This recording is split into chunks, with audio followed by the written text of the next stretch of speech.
Yep. Okay. I just switched to the BDR because it switched me off, but you can hear me, yeah? Yeah, and we're live right now. And welcome to this interview series I'm doing with my dad about his history. And today, for the last session in 2019, we're going to do a interesting take on me growing up with gaming, me growing up with the internet, and my dad's understanding of me growing up with the internet and how that maybe influenced his understanding of technology and the internet. So at the highest level, what is your perception of my history of gaming, or how that influenced my life? Yeah, so in talking about that, let me start with sort of the base level assumptions. As you know, I got involved in the business before you were born, a few years before you were born. And as I got involved in the personal computer business, I had the perception that if I was going to understand personal computers or computer technology, that the key application was games, because it combined the user experience where if you wanted to play a game, you couldn't read a manual, you wouldn't read a manual. You needed to get engaged in the game right away. And this is on computers that were made 40 years ago. So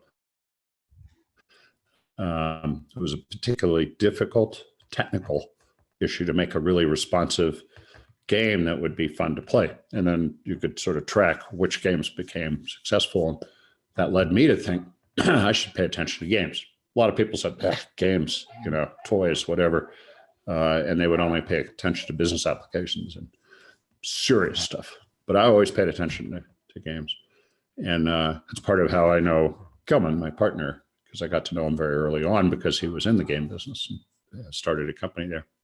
And so I always had that impression. And as a result, I knew a lot about the game business because I kept track of these people. And before we started talking, you mentioned a fellow named Sid Meier. I know exactly who Sid Meier is and what he did, and we can talk about that history because part of what you mentioned is the effect that Civilization, his primary well-known game, had on you. So we'll come around to that. But I knew all of the players in the game business, and later, after I stopped being a writer and became an investor, I've had a quite successful career making money in the game business, and through various investments that I've made or that we've made. And so I count myself as a well-informed observer of the game business. So it was, just to kind of keep on that theme, you were born in 1985, and I started covering this stuff in sort of 1980, 81. So by the time you were born, I was tracking, how games affected my kid, right? And people in general. And the sort of prevailing theory was early on that games were bad, right? Twitch. It's funny because we ended up investing in a company that called itself Twitch and made a lot of money off that.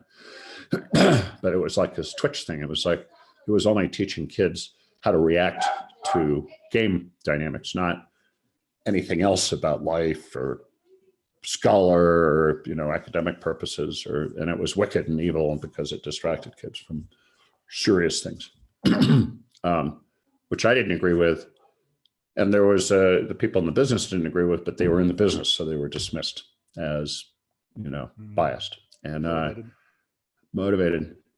But one of the things that's happened over time is that there is real value in, and difficult for older people to understand, is real value in being able to process multiple streams of information in real time. You roll all the way forward to social media and the high-speed internet and all the stuff we deal with now. Actually, all that early stuff with the games prepared people like yourself and other people of similar age to deal with it. And even now, people that are younger than you consider you to be slow. Maybe not you particularly, but consider, the people in between you and the younger people, the digital natives, as they say, to be, relatively slow at processing information. They look at us as dinosaurs, right? We can do single thread of information at a particular time. And there's some truth to that, so that all the stuff that was dismissed as a downside of playing games, video games, has turned out actually to be a positive in the current environment, to the degree that maybe old people still don't really appreciate, but that young people talking amongst themselves do appreciate. And it is part of the sort of social media phenomenon, the ability to handle information, to handle fake news, to handle all the issues that we've got going on right now. There are other issues that are also involved with that. So that's the overall perspective of the last sort of 40 years of gaming. Well, and that's really interesting because I've been on this thread of understanding history and understanding technology's effect on our current state. Something about the game Civilization is really interesting. I think I discovered it around the age of 6 or 7, and I learned so much history from that book. I learned about technologies from that book. I still remember the technology tree in the not the book, the game. I still remember the technology tree. I learned the word metallurgy at a very young age because that was the way you get cannons. Mining. And you could, Yeah. you could build, you could take over countries. And then I first discovered the word Riga, Latvia, because of a city, you can create these cities and stuff like that. And it's so interesting because that heavily informed my understanding of history, and it all came from a game. And like you were saying, all my teachers were telling me that was bad, that I should learn in the school, but then I was learning so much of my own, and it was so much fun learning it from this game. What did you, during that, do you remember Civilization? What do you remember about my experience of the Civilization or my relationship to Civilization? Yeah, I knew you were playing Civilization, and it's funny because it's not really correct to say playing Civilization. It's not a game in the classic sense. In fact, it's the game that is completely derivative of Civilization is Minecraft, where you build your own world, but it's done online and it's supposed to be a PC-based game. And it's very different. It's not the same as Civilization. It doesn't have the historical context, the other things you're talking about. But the idea of building worlds and, composing them and kind of being in charge, being sort of God to, over these domains, really came out of Sid Meier's brain. And early on, when I was trying to look it up here, when the first version of Civilization came out, but it had to be on probably the IBM PC I founded a company in 82. Civilization 2 coming out later, so I can't just see right here, but it had come out in the early 80s, so probably on the PC, because the Apple II really didn't have color and the other stuff that Civilization had, not at that point. And so when you imagine kind of what he came up with, I didn't have any problem with that. If I had a problem with anything, it would be there were other games that came out then that featured naked women running around being shot by zombies and stuff like that. Interesting. Yeah. But you didn't play those games. So in terms of your experience, it was what's the other thing you played with your friends that was a board game? Axis and Allies. Axis and Allies. I mean, you and your group really appreciated the idea of doing these complex games where there was roles and you had to interact with each other and kind of history like too. Yeah, and the history and and all about how the historical influences affected where we are today, which is so interesting because that's like still the main theme that I'm always discovering. Yeah. And Brian, one of my friends in this time, also became a history professor at Stanford and probably was also heavily influenced. And my generation, like a lot of us, were influenced by Civilization. Yeah. So we kind of answered that question, where to go from here. Yeah. What were the negative effects of from your point of view, what were the negative effects of my gaming and how did that interact with school for me? Yeah. Well, I could put you on the couch here. Probably don't want to do that publicly, but I don't think too many people are watching. I know, but they can always go back and look. Yeah. Because there are a lot of interacting issues there, a lot about family. It has nothing to do with video games. You clearly, I mean, to some degree, this could be inherited or patterned. Right? I was terrible at school. I had to switch schools several times, and my grades bounced up and down. And the only difference is I kind of got through school. further than you did.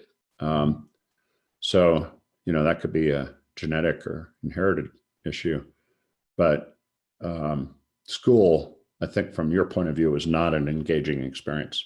So in the competition between playing Civilization or Axis and Allies or all the things you're doing with your kids, with your friends, didn't compete. Now, Brian, of course, was academically oriented, so he went and maxed out in terms of, he got like a PhD and, was in school a long time and he always knew everything. And, different personalities react differently, but he played all the same games. So it's a little hard to kind of normalize across personalities. Well, and this is the thing that's the most interesting for me is so has the educational system not been able to keep up with people's ability to learn on their own? And in what ways is learning on the internet not a viable means of learning? In what ways is academia a better way of learning, or in what ways is it a worse way of learning? Or what is the effect of technology on academia? Is technology making academia irrelevant, or is there still something left of academia that's important? Yeah, you're, which I appreciate, you're sort of putting it in black and white terms, and it's never black and white. It's all gray ultimately. And when you say academia, you're kind of referring to physical campuses that are sort of grown out of universities over the past, whatever it is, hundreds or potentially thousands of years. And universities used to play a role in society. It's hard to say they do now, where there was a protected environment where you could think of things that were inherently challenging, or, so you could have an independence of thought in a protected environment. That doesn't exist anymore. So that role for universities has disappeared. Not sure exactly where it is, right? Where can you go and be safe thinking? But there's so many people thinking so many different thoughts. It's like, it's not distinctive to have a different thought. It's more part of the process, trying to pick out which ones matter and how to integrate them. So the relevance of physical campuses is, I think, declined, and there's a general feeling that that's true. In the world of education and education technology, which are actually two separate but not totally distinct fields. And particularly in the context of, it takes hundreds of millions of dollars to build a new campus. So why would you put the money into that as opposed to the curriculum or the program? And you have phenomena like, I'm having a senior moment, but the guy that's started the online service that everybody knows about that I'm forgetting right now, which is basically hundreds or thousands of courses accumulated from public domain. Not Coursera or Khan Academy or... Khan Academy. Yeah. Coursera came later with trying to have a business model, which is a different issue, but Khan just went, here, let's put it all out there and make it a public service, which is pretty cool. But I mean, in some sense, I remember reading about something in the 1850s where all of a sudden you had universities, and then a lot of the universities actually offered their classes to free. So anybody, but it's this you offer the learning for free, but then the accreditation is regulated, and that credential. And then, what is the effect of technology on that credentialing system? And in many ways, I now see Twitter as a credentialing system, because on Twitter, you then have if you have 15,000 followers and you're and then you're respected by other people, who all of that is now online and everybody can see that. And so in a sense, it becomes a credential, because then people will actually offer you money for it as well, for your influence. What do you think about that? That's a very interesting idea, but I totally disagree with it.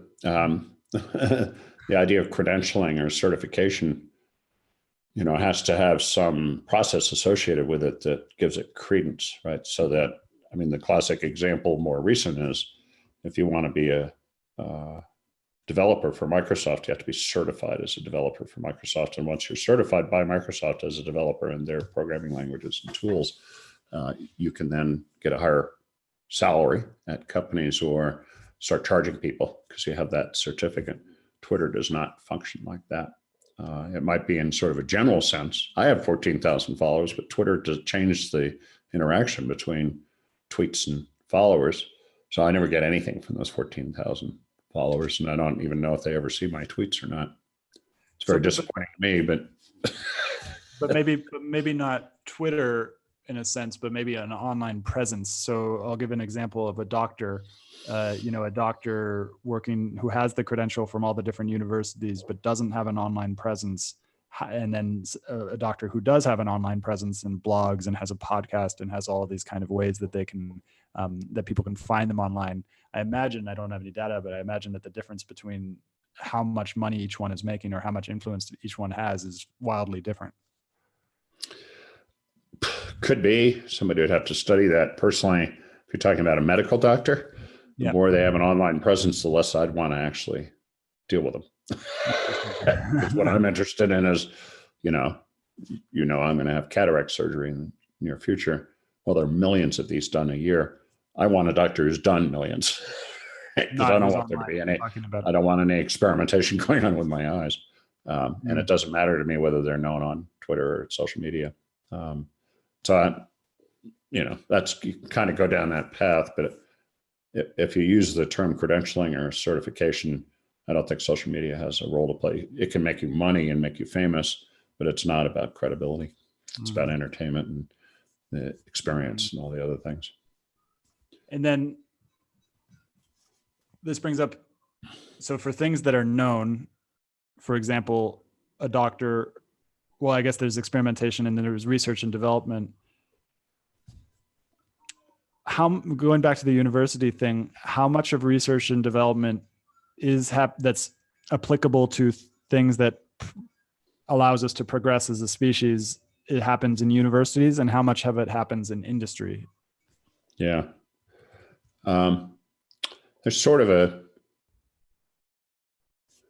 don't know exactly how to characterize it, but I'll just say it. There's sort of a general understanding that the role of universities has declined in doing pure research. When you see research and development, it's really the research part that I think you're asking about. The development part is a separate thing, and it's been hard for many organizations, whether companies or universities or academics, to separate the two. But there is a separation because development is, once you've figured something out, you have to turn it into a product or a thing. So really what you're talking about is basic research. So, and you can't discount the government, at least in our case, in the history of the world. Maybe the Russians had a role to play and maybe China will going forward. But at least in our case, we were motivated to develop space programs and the technologies that went along with that because of the kind of Cold War race. And the product of that, some of which was like the internet or Tang juice or whatever you want to give credit for it. But because there was this intense effort to do that, there was all this other stuff that came out of it. And that's very similar to the process in universities where people are getting grants to do something and then discover something else. It's sort of like what happened with the telephone, right? They kind of figured out that they could do this telephone technology from doing research about radio, I think it was. So there's always this process of research, and probably discovery is a better word than development. And it shifts from around different institutions based on where the money is and the intent and motivation.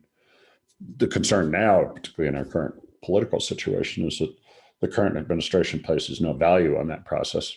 And so is defunding a lot of activities that may or may not produce good benefit, and the universities don't have enough money to stand in and make up for that. So and companies are under pressure to show profits on a regular basis. So a lot of them aren't profitable enough to maintain really high research costs.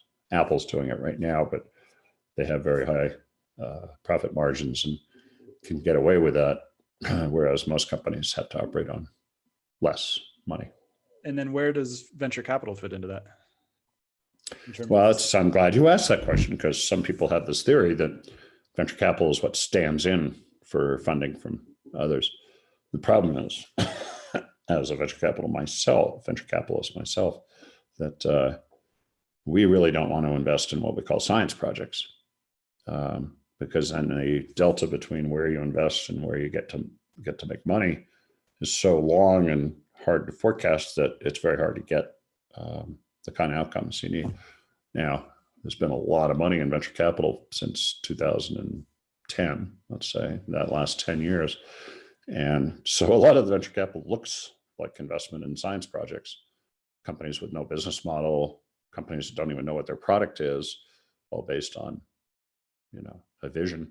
And, but that seems to be coming to an end. And, we can debate that, but these businesses like Uber and WeWork, which everybody cites, became overvalued and overinvested because there's so much money to invest in them. It's a quid pro quo, but one might imagine that there will be less money available going forward. And so the role of venture capital is designed to make money for the people that invest in venture capital, not to speculate and, invent new stuff.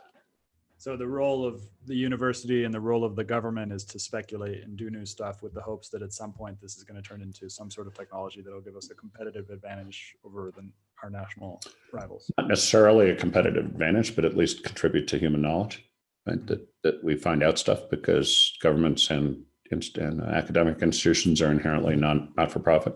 They're funded by taxes in the case of government, or by fees or grants in the case of academic.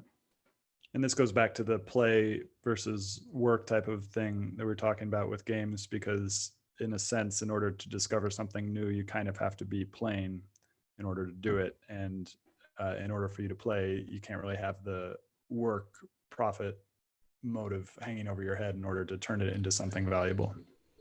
Although many companies have become intensely valuable and contributed quite a lot. People would say that, say, Microsoft or Apple have contributed to the world's understanding of how technology should be deployed, or whatever it is. The thing about games is, to some degree, when you're playing, you can stumble across stuff. Mm-hmm. And, the example I like, but it's not really consistent with this, but the first spreadsheet was developed on a personal computer. It was called VisiCalc, and it was developed on an Apple II by a guy named Dan Bricklin. Dan was in a finance class trying to use physical spreadsheets to forecast business for his case studies as part of his homework, and got incredibly frustrated because you'd have to erase everything and physically write it down. And he had the thought that you could probably do this on a computer screen, and it would become a lot more interactive. And the result of that was people referred to VisiCalc as a business game, because you could sit there and just hit the recalc key and see what the effect was on your forecast. And that was a lot of fun, not just for accountants. Well, and then for you, how much of your early experimentation getting into all this stuff, even into journalism, writing, how much of it was motivated by play? Or how much fun were you having?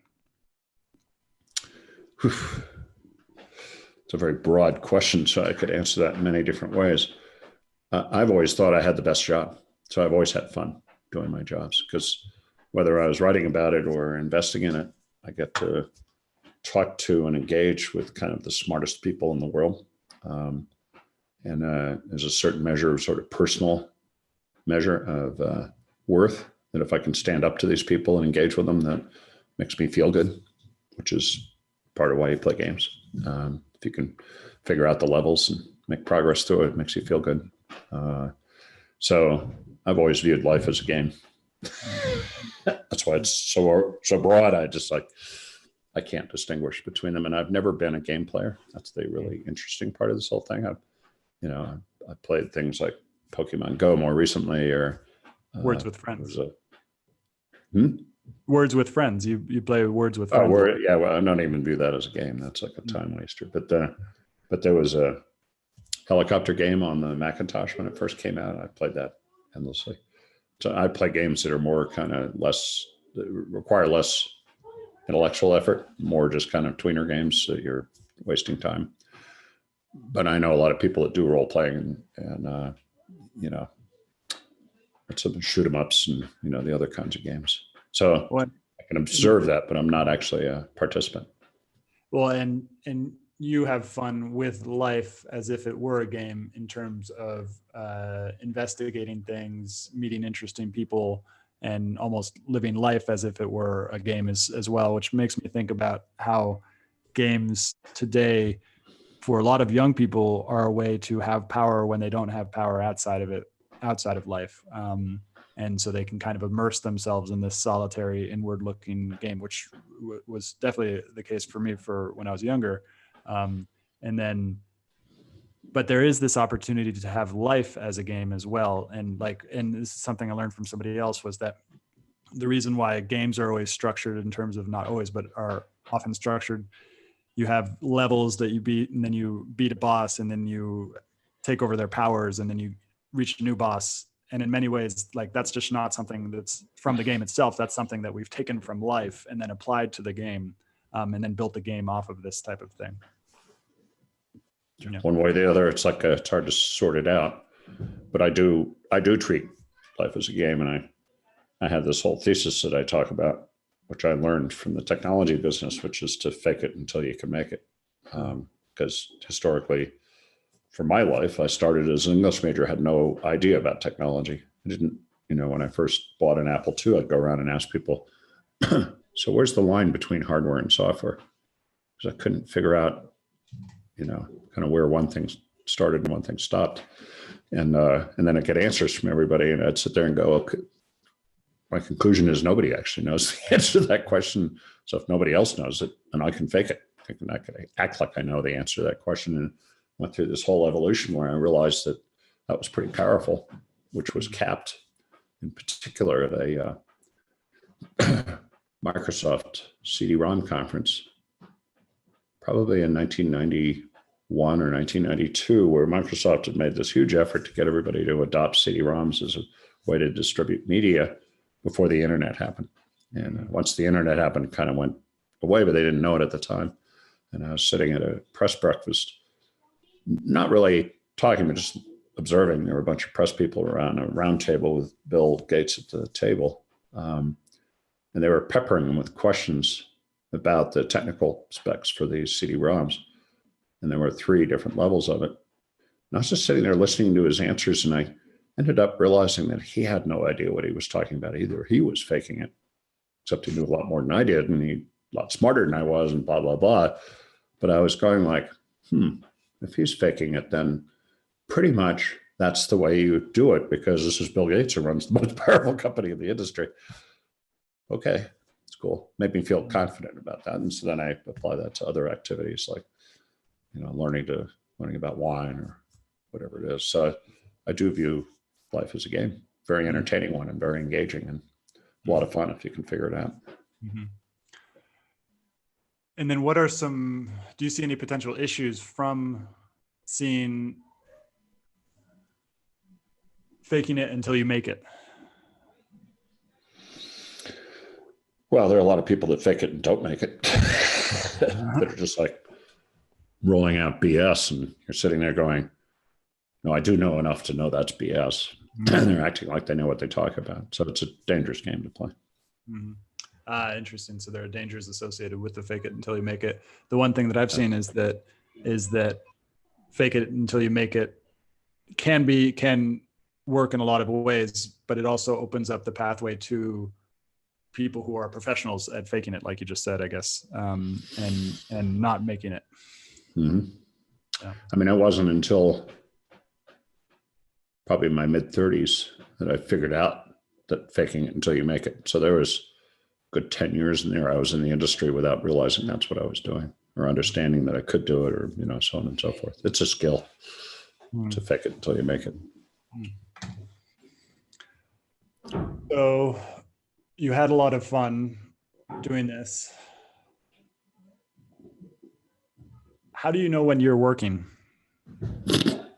I don't. I work all the time. Yeah. I'm always on. Yeah. I don't distinguish between work and private life. Yeah. Which has a different effect on different people, but I love it. I mean, I'm in Santa Fe now on the holiday. I'm having breakfast a little bit later with a fellow who I've known for 30 plus years in the industry, who's also in Santa Fe and wants to do business. And I'm going Saturday, whatever. Sure, let's do it. We'll have a good meal, and I'll find out more about what he's been doing for the last 25 years. So I don't distinguish, and I don't really understand how to keep them separate. And maybe that makes me sick or something, but I'm kind of enjoying it. Interesting.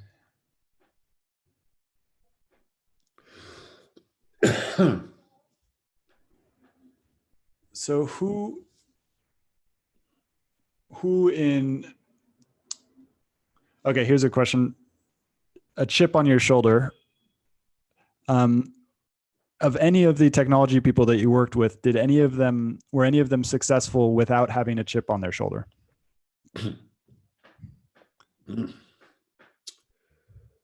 Yeah, I'd have to say. I mean, I think you know that I've at least said in general that I've spent 45 years studying people who found companies, whether it was starting with Inc. magazine in 1979 or becoming an investor in 2006. Excuse me, 1996. Lost a decade there. And in both cases, I had to understand why people started companies and whether they would be successful. And one of the common wisdoms is that of all people that found companies that are successful, 90% of them don't continue to be CEO of that company after a certain amount of time. So I flipped that over and said, well, who does? You know, what is the kind of person that starts a company and then ends up still being CEO when it's clearly successful? And my measure was having at least $1 billion of revenue. So I'm working that thesis for a long time and trying to understand it. It still leads me to be wrong about what leads to it. And one of the elements is, so how much is a great founder motivated by trying to prove something, having a chip on their shoulder? So I'd say that Steve Jobs had a huge chip on his shoulder. I'd say that Bill Gates really didn't. He was raised in a pretty normal family and, had a good sense of himself and his ethical structure. And he really wasn't doing it to prove to anybody else that he was one thing or another. And there are other people like Michael Dell at Dell Computer. I probably don't know him quite as well, but I don't think he was ever motivated by trying to prove something. So I mean, that's the metric I would use, is trying to prove.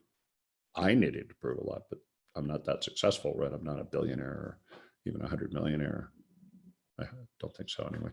And so it's I've never viewed myself as hyper successful. So I've always viewed this as kind of an observation of a class of people who start very successful companies, which is true not just in technology but also in other domains. And so what was the chip on Steve Jobs' shoulder? Well, we know a lot more now since he died. It had a lot to do with being an adopted child. Yeah. And not really understanding kind of where he came from and wanting to do all this stuff. He was very smart, just intellectually. But he had this intuitive ability to value technology before it was proven, to understand what effect it might have, and to make a really kind of instant and he was smarter than most people thought about technology. They always give credit to Steve Wozniak for being the brilliant engineer, but Steve understood it at a much higher level, a much more meta level of evaluation. So I since he died, Apple introduced this concept of Force Touch on the iPhone, and it's taken me years to figure this out. So it's like, this is kind of what I'm saying is, I think Steve Jobs would have seen the product manager propose that, and in his unique style, probably would have fired the guy and walked him out of the company. But because he knew that would make it more complicated to use the iPhone, you had to know how hard you were pressing on the screen in order to know what effect you would have. And he had this intuitive sense of how complicated something could be in order to be effective. He wasn't always right. So there's a lot of other stuff that was introduced under his domain, but he'd react to it really fast, and he wouldn't stick to something because he did it. So, and I think he developed over time the ability to predict that. And so the connection between sort of having to prove himself and then be a technologist is unique. Actually, Gates has given him credit for that Bill couldn't do that himself. And when you look around the industry, just not that many people have been able to pull that off. Everybody else is somehow flawed in their ability to perceive the impact of technology on individual consumers. How much did that come from Steve Jobs' experience, and how much of it do you think came from his birth, or I'd from? say, yeah, you're asking the nature versus nurture. I'd say nature. I don't really know. I don't know the degree to which he understood that he was an adopted child, or why he went and had, a child himself out of wedlock. All the other kind of screwy things about him. I don't know how much he thought about that or was self-aware. It didn't seem to me that he was a particularly self-aware person. He was more into his own. So I would think that has to be more nature than nurture, but because I'm sure his parents tried to make him normal, raise him normally. But whatever it was that led him to be, have a father that was not what he knew was his father, introduced a level of uncertainty into kind of how he got composed. And what did you think of when he was doing all of these Eastern mystical practices and everything like that? What was your perception of that in terms of his effect on his effect on his ability to have this intuition or technology? That kind of happened before my time. So I'm not saying before my time because I met him.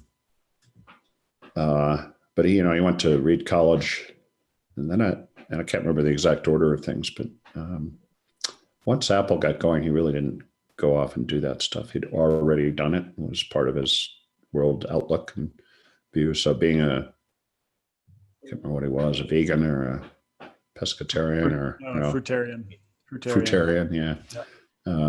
His weird personal habits, the fact that he bought this house in Woodside, never put any furniture in it, all that kind of stuff.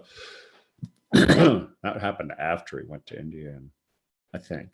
And so he'd already been informed by kind of a progressive, hippie-ish Eastern / meditation kind of point of view, world outlook. And it was already baked in. But he also learned from being the founder of Apple and CEO to being kicked out to coming back. He also learned how to run a company. It was a very distinct difference. Interesting. And what was your experience with the hippie stuff, with the rise of the hippie world? Did it influence you in any way, or what was its effect on you? You'd have to confer with Uncle Ian because I'm number 4, right? And number 1 started a company, went to MIT, did the whole technology. Number 2 kind of, it's what I call going left at Albuquerque, but he went to Nepal and lived there for 20 years, almost 20.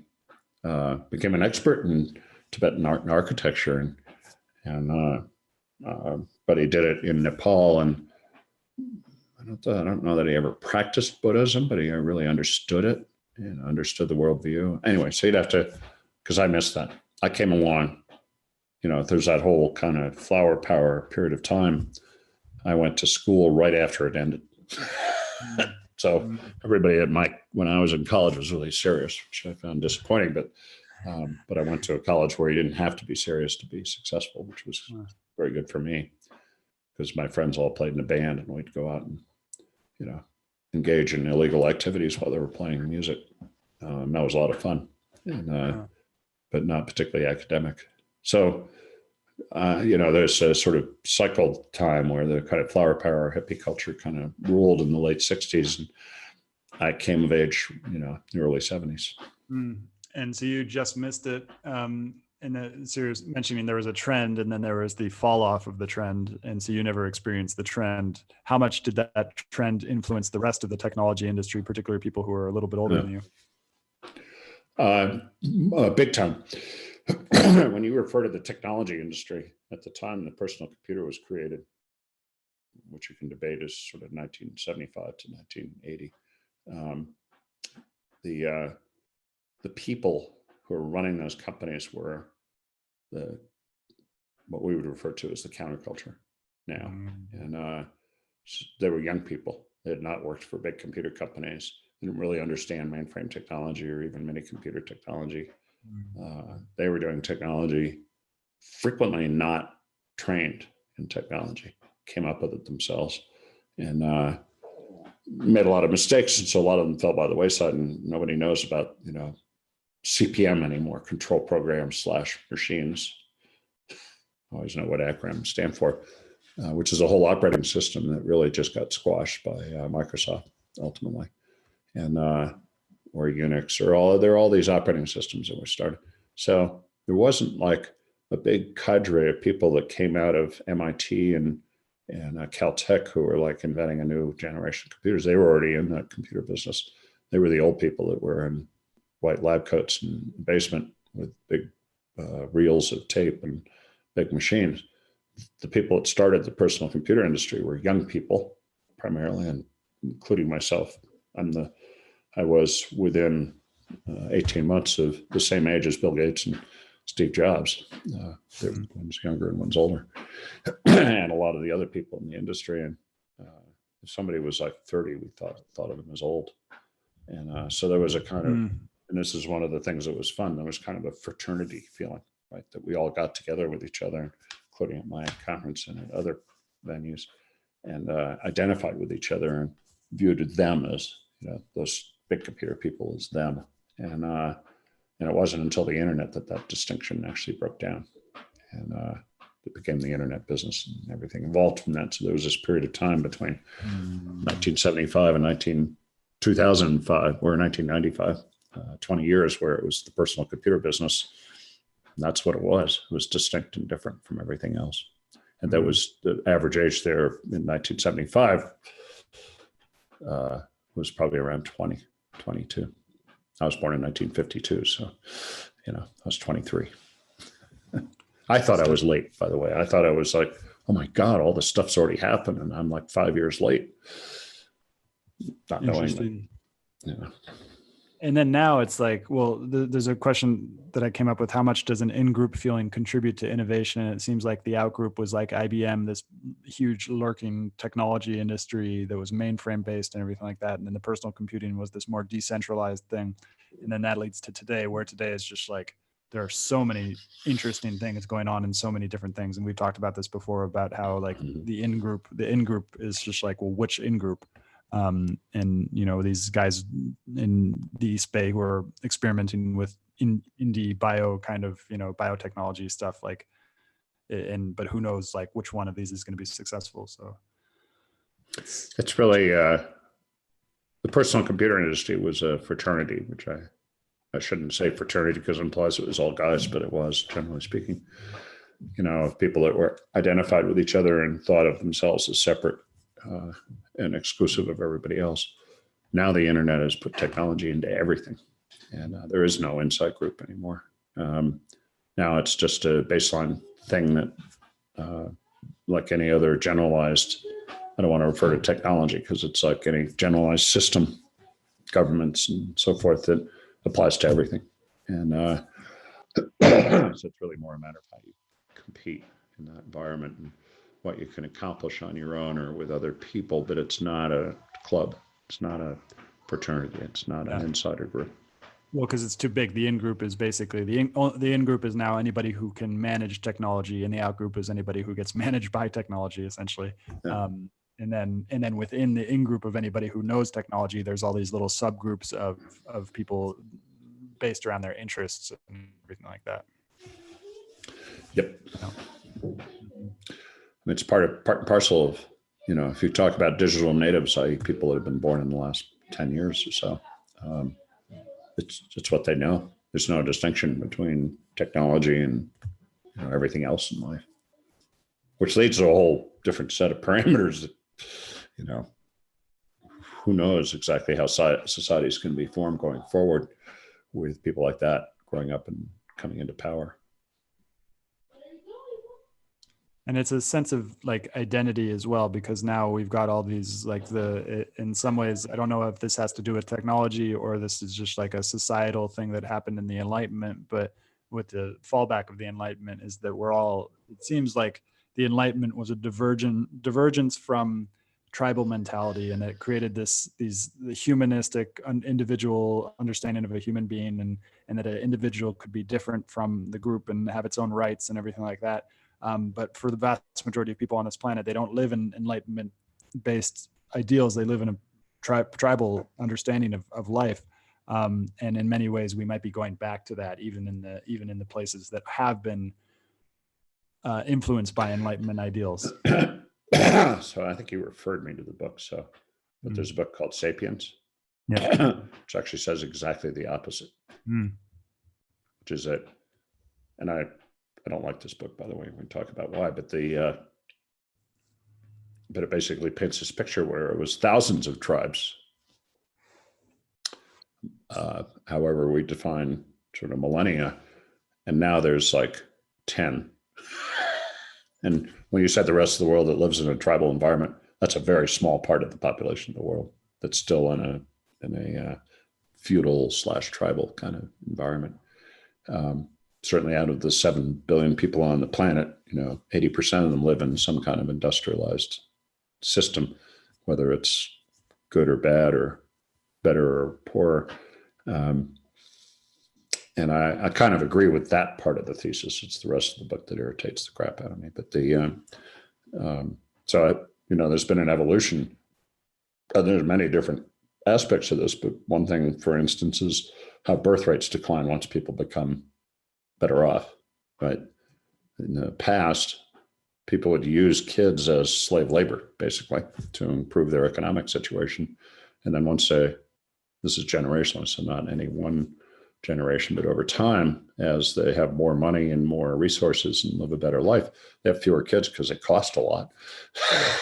You want more of the money to go to you.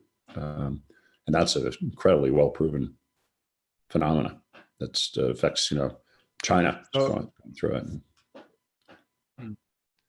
So I wasn't saying that people are living in tribal societies. I was saying that let me see if I can articulate this, that the tribal in-group versus out-group mentality, we're going back to that as opposed to going more towards the individual and an individual separate and autonomy of mind. We're going more towards what are my tribal affiliations, like what is my identity, what is all of these characteristics that define me, what do I most identify with, and how can I defend that?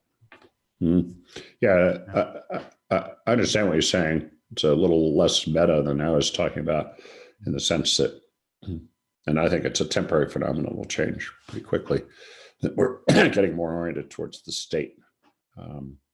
And there's competition between the US and China, or between any one state, that people want to belong to something, and they don't yet belong to Earth. So they belong to states. And however many there are, 60 or 70 or 200, I don't actually know. People go, well, I'm an American, right? Which we struggle with, because a lot of us came from somewhere else, and we're not really Americans. Whereas if you're Japanese, it's pretty distinct what it means to be Japanese, or Chinese. Well, even Chinese is, like, people misunderstand that, because China was in a tribal feudal system as little as 150 years ago or 100 years ago. They didn't really get organized until Mao came along and forced them all into a single state. And even then, they don't operate the way that we understand states operate. Anyway, but that's a phenomenon that's going on right now. But I think it's a temporary phenomenon. That's a step back from what was going on, because people have gotten scared, and fears started to take over. So I think we should wrap up now. But I think on the next one, it might be even fun to talk about the space industry, because that's a relatively new thing, and maybe that we could draw some parallels between what's going on with the space industry right now and the early PC industry, because that, and maybe go into a niche, because I know you've started to go into this. And I've learned a lot. If there's a level of 100% knowledge about space, I probably know about 20%, which is enough to fake it until I make it. So I'm doing that in space right now, and I don't present it any differently, but I've kind of figured out who to depend on and how to have a point of view. And there are some parallels and some non-parallels. So great topic. Yeah, let's talk about that. I'll make a note here.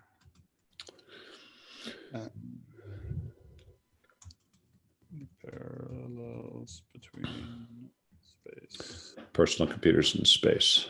The internet when space gets to be the internet, that's the interesting thing to talk about, right? What's that? Elon Musk is talking about going to Mars. Like, if we're going to Mars on a regular basis, that's going to be a pretty different world from the one we lived in now. That is interesting. What does space look like? What does the Internet of Space look like? Yeah. Okay.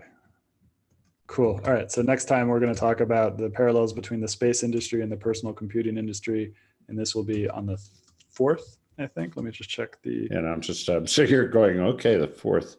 As you know, I'm taking your sister to the airport, but I think that's later. Yeah. So it'll be on the 4th at the same time. January Okay. 4th. On the 4th at 8 a.m. PST.